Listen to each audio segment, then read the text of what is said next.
Pavel Muñoz, como secretario de Planificación e integrante del Comité de Deuda, es coautor del diseño del plan de gobierno y del modelo económico correísta.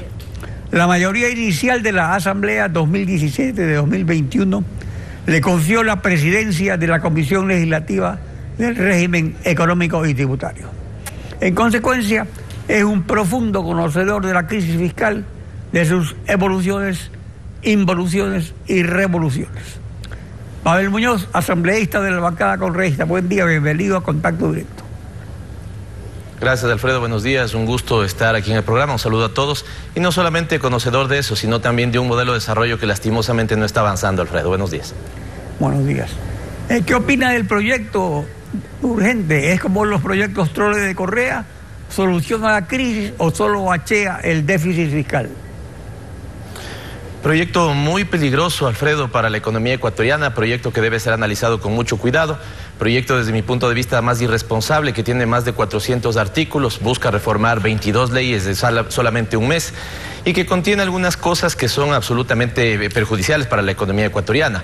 Yo he traído unos 10 puntos sobre los cuales no valdría la pena aprobar este proyecto, incluso creo que debería ser declarado prontamente inconstitucional. Seguramente en la conversación podrán ir saliendo algunos de ellos, pero me parece que en términos generales, Alfredo, vuelve una carga tributaria sobre la ciudadanía. Hay 106 artículos que se refieren al tema tributario, pero lo más importante está en perder capacidades que el Estado las debería tener, independientemente de si un gobierno decide utilizarlas o no, pero un Estado sí debería tener para cuidar a una economía tan sensible como la economía dolarizada. Déjeme ponerle dos ejemplos nada más, Pero no se toca la Constitución, solo reforman las leyes. O sea, realmente no son constitucionales. Pero cuando usted, por ejemplo, pretende eliminar la autonomía del Banco Central, se convierte en una inconstitucionalidad.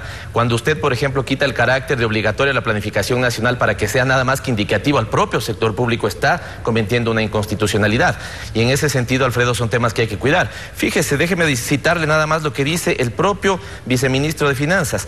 Ciertas reformas no cuentan con la estimación del impacto fiscal. Se deberá realizar la cuantificación en el momento en el que se apliquen las medidas. Esto es una profunda irresponsabilidad, Alfredo. Tanto así que a mí me parece que el Consejo de Administración Legislativa, escuchando y viendo esto, no debió haber calificado ese proyecto, porque ¿qué es lo que establece la ley, Alfredo? Que toda iniciativa legal, más aún si es económica y peor si es de carácter urgente, debería tener una clara estimación de sus impactos. Si no tiene una clara estimación de sus impactos y las propias autoridades nos dicen el momento en el que apliquemos estas medidas veremos sus impactos, me parece que ahí debemos analizar con mucha sensibilidad. No de manera, digamos, muy fortuita, si usted quiere, líderes políticos de diferentes tendencias políticas hemos levantado una alerta sobre este proyecto. Fíjese la votación que ha tenido el propio Partido Social Cristiano. Seguramente en la próxima entrevista el asambleísta Kronfeld explicará algunas de sus razones. Serán de orden distinto seguramente, pero llegan a una misma conclusión. Cuidado, y tenemos un problema. Vamos a las soluciones. Una solución elemental para quien debe mucho y no le alcanzan sus ingresos es recortar gastos. El gobierno no lo hace. La masa salarial que usó Correa ha sido convertida en un problema social de desempleo en Quito. Su desinfle no lo quieren ni los candidatos presidenciales de derecha, por temor a perder votos. Usted tampoco recomienda reducir gastos, y si lo recomienda, ¿qué reduciría? Pero, Alfredo, primero demos un dato general sobre la generación de empleo en el país, porque a mí me parece que muchas veces sí aparece de manera un poco dogmática esa idea de que tenemos un Estado en términos de personal sobredimensionado. Fíjese que el propio gobierno, ya cuando ha establecido más claridad sobre los datos, ha dicho que cerca del 85% de la masa estatal está más bien en temas que garantizan derechos: salud, educación, seguridad. 9 de cada 10 empleos que se generan no son satisfactorios. La gente tiene que utilizar sus ahorros para educación, salud, seguridad, vivienda. Una cosa es que se tenga que trabajar en la mejoría de la calidad y otra cosa es que se tenga que eliminar ese derecho, Alfredo. Eso son dos cosas absolutamente distintas. Pero le decía, fíjese lo que dice la propia Organización Internacional del Trabajo. De cada 10 empleos que se generan en el Ecuador, solamente 1 proviene del sector público y 9 provienen del sector privado. Sin embargo, de eso, este gobierno ha hecho un retiro de funcionarios públicos en cerca del número de 23,000. No solamente en Quito, Alfredo, recuerde que también han hablado de una optimización del Estado en el territorio, lo cual implica que la gente tiene mejor o menor prestación y de menos calidad aún de servicios y de garantía de derechos en el territorio. Pero además de esto, Alfredo, lo que usted decía tiene razón. A pesar de que el discurso ha ido encaminado sobre, digamos, todo el diagnóstico que se ha hecho de déficit fiscal, el gobierno no ha reducido el gasto corriente, de hecho lo ha incrementado. Lo que sí ha bajado de manera dramática es de inversión pública en niveles del 75%. Pero sin embargo, de que ha bajado la inversión pública en niveles del 75%, también ha generado más deuda en tasas que han llegado hasta el 10,75%. Por lo tanto, no se entiende realmente cómo se está manejando la economía. Déjeme cerrar con esta idea, Alfredo, esta parte. Este es el tercer proyecto de ley económica urgente en 2 años y medio. Esto significa que hemos tenido básicamente cada 9 meses un proyecto de ley económica urgente. ¿Por qué? Porque la política mató a la economía, porque no se ha administrado la economía. Me parece que fue en este propio medio de comunicación que uno de los políticos destacados del país ha dicho que economistas señalaron que había que sufrir impactos en lo económico mientras se llevaba adelante el proceso de descorreización. Ahí están los efectos. Ahora, si no se reduce masa salarial, ni se suprimen subsidios porque causa conmoción social, ni tampoco se asignan más impuestos. El problema más grave de la crisis es, sin duda, como usted se refirió, pagar la deuda con China. No dijo con China, pero es con China la mayor, porque sigue aumentando con Lenín Moreno, incluso más que con Correa, pero con igual perfil, dando en prenda las exportaciones petroleras, corto plazo y tasas altas. El Ecuador tiene con China un acuerdo de asociación estratégica. ¿Se puede reperfilar la deuda? ¿Cómo lo haría o continuaría aumentándola? Mire, Alfredo, yo creo que efectivamente el tema de reperfilar la deuda es una cosa que se tenía que hacer. Recuerdo que alguna ocasión, conversando con usted en los primeros meses del gobierno, se veía que esta era una de las cosas que se tenía que hacer. Mire, incluso, Alfredo, creo que hasta es recomendación de texto, esta sí perfectamente establecida, que usted tiene 3, 4 meses, cuando llega, digamos, con el empujón que le han dado las elecciones, la legitimidad que supone que el pueblo la haya apoyado, usted lo que hace es establecer un diagnóstico de la economía y tomar las decisiones incluso más complicadas. Si quiere avanzar, por ejemplo, en eliminación de subsidios, si quiere racionalizar alguno de ellos, si quiere reperfilar la deuda, pero si usted deja esto postergado para hacerlo 2 años y medio después, cuando las propias encuestas les dice que su credibilidad está entre el 8 y el 12%, evidentemente usted no va a tener un apoyo de los sectores sociales, ni tampoco de los sectores productivos, que siento que es lo que está pasando en este momento. E insisto en una cosa, no miremos este proyecto de ley como de aquí hacia adelante, miremoslo de aquí hacia atrás. Y a mí lo que me parece que eso deja ver, Alfredo, es que las 2 iniciativas legales no funcionaron. ¿Por qué? Porque están partiendo, digamos, de diagnósticos equivocados. Recuerde usted, Alfredo, al menos voy a poner 2 o 3 ejemplos. Eliminación de dinero electrónico en manos del Banco Central para tener una alternativa de la banca privada, no lo hemos tenido. Recuperación de los temas de los TBAIs, temas de arbitrajes para tener más inversión extranjera, no lo hemos tenido. Y exoneraciones del impuesto a la renta hasta por 20 años para nuevas inversiones y no las hemos tenido.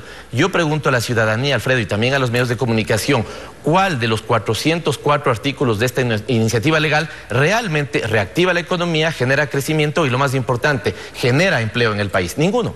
A usted le debe haber tocado en el gobierno que todo el mundo se lamenta la situación, pero todos, derecha e izquierda, se abalanzan sobre las ubres del Estado, de los gobiernos autónomos hasta las organizaciones sociales y el sector productivo incluso. ¿Es viable salir de la crisis queriendo darle gusto a todos? Me parece una muy buena pregunta, Alfredo, porque, y usted dice hasta el sector productivo incluso, yo creo que a veces el sector productivo en mucho. Solemos siempre que pensamos la economía pensar qué hace o qué deja de hacer el Estado y pensamos poco qué hace o qué deja de hacer la sociedad.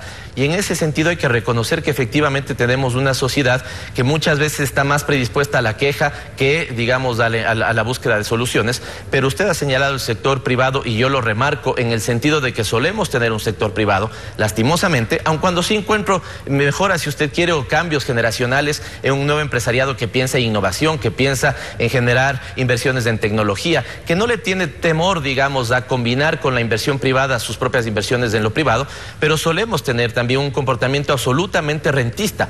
Y aquí me parece que estamos teniendo en esta iniciativa legal un comportamiento rentista. ¿Qué quiero decir con esto? Que los sectores productivos esperan qué decisiones va a tomar el Estado para verse beneficiados de ellos.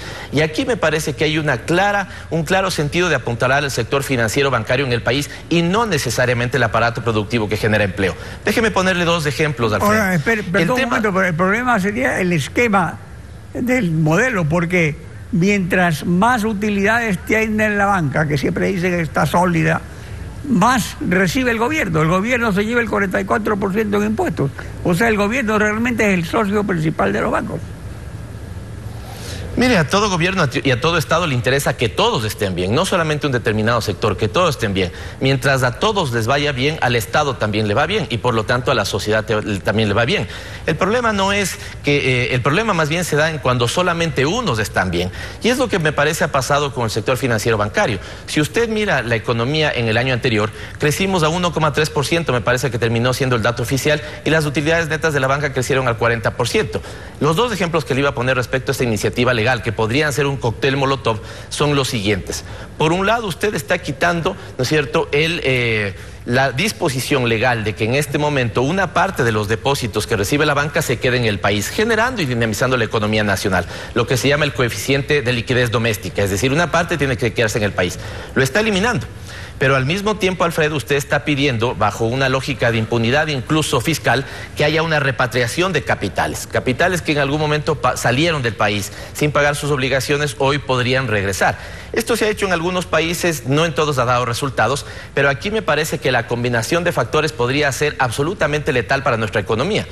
Fíjese lo que pasó en el año 96, exactamente, Alfredo. Ahí se dio una confluencia de factores de la siguiente forma. Año 94, se aprobó una ley general de instituciones del sistema financiero, se liberalizaron las tasas de interés, se atrajeron muchos capitales golondrina. Por ese mismo momento en México se daba el famoso efecto tequila. Esos capitales entraron a la economía ecuatoriana. Los bancos, al tener esos capitales, hicieron lo que debían hacer, prestarlo, pero lo prestaron en casas, lo prestaron en departamentos. Con el primer tiro del conflicto bélico en el 95, esos capitales salieron y le generaron a la banca primero un gran problema de liquidez y luego un gran problema de solvencia. ¿Por qué le pongo este ejemplo? Porque aquí, digamos, habría que cuidar que esto no suceda. Si yo voy a generar una repatriación de capitales, llegan los capitales al país, usted está quitando el índice de liquidez doméstica, esos capitales podrían muy bien salir. Y también lo que está planteando es que esos capitales se quedaran solamente un año. ¿Qué actividades productivas usted dinamiza en un año? Tal vez no son pocas. Si es que esos capitales que entran se van a consumo y después, digamos, los dueños de esos capitales deciden sacarlos, la pregunta es, ¿vamos a estar generando un problema en la economía? ¿De qué tamaño va a ser ese problema en una economía dolarizada? Hay que pensar esto con mucho detenimiento, Alfredo. Yo ni siquiera le estoy anticipando un criterio, le estoy diciendo, pensémoslo con mucho detenimiento. Hay que pensar en un mes. Acerca del pensar en un mes. Sí, solamente digo, pensar en un mes estos temas me parece que es bastante delicado. Pavel Muñoz, gracias por acompañarnos en Contacto Directo.